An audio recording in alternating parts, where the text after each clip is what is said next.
menjumpai Bapak Ketua di sini.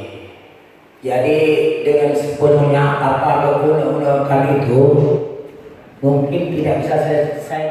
Syederalun, puluhan pengusaha perikanan atau pemilik bot dan nelayan Kota Langsa mengadu ke DPRK Langsa karena mengaku selama ini dipersulit oleh oknum aparat di laut.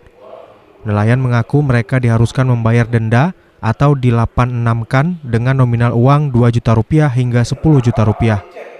Oleh karena itu, saat ini nelayan mulai takut mencari ikan ke laut demi menghindar jika KRI sedang patroli.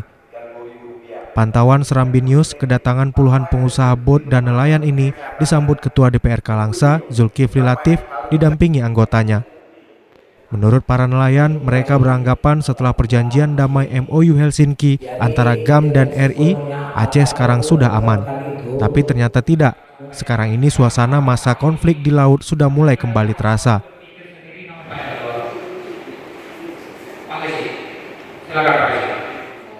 Nelayan pun memohon agar Dewan menyikapi persoalan yang dihadapi mereka dalam mencari nafkah di laut.